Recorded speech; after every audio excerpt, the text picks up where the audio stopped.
My name is Brad Schwartz. I'm a recent graduate of the University of Michigan. I studied history and film, and I did my senior honors thesis in history on the 1938 War of the Worlds broadcast. I kind of had an unusual childhood in that I grew up listening to a lot of old-time radio, particularly The Shadow. That was my favorite show. Remember, The Shadow has never failed you yet. So I first became aware of Orson Welles as the voice of The Shadow. So I'd heard the War of the Worlds broadcast, and I knew that the story about how it terrified the nation. I applied for an internship at the American Experience. I told them about my thesis, and as it just so happens, Mark Samuels is a fan of Orson Welles and wanted to do a show on War of the Worlds for the 75th anniversary.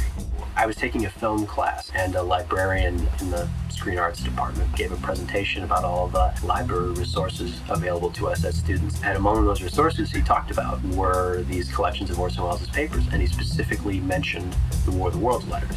I started kind of going through them at random and was immediately surprised at how positive the response was. These letters were overwhelmingly kind of supportive of Welles. What I really found that was unique in these letters was that it critiqued the idea of the radio as kind of this hypnotic instrument that people heard something over the radio and automatically thought that it was true. As people wrote these letters, they kind of described their thought process, and they provided very good reasons why they were misled. People were thinking and were processing it. They were just processing it in the wrong way. I said to my nephew, we may as well eat this chicken. We won't be here in the morning. We had a Scotch highball apiece.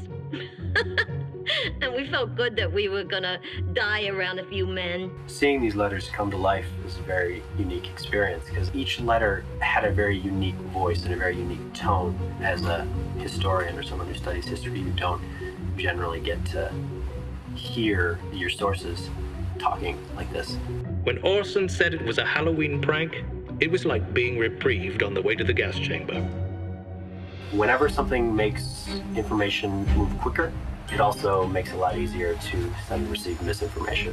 The burgeoning radio scene is very much like the birth of the internet today, in that people are uneasy about its power. They don't quite know how to handle it.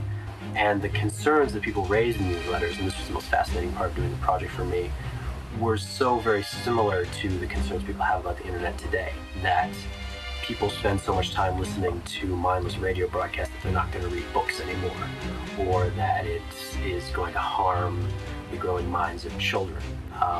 Our fears about the power of media have been consistent for 75 years now.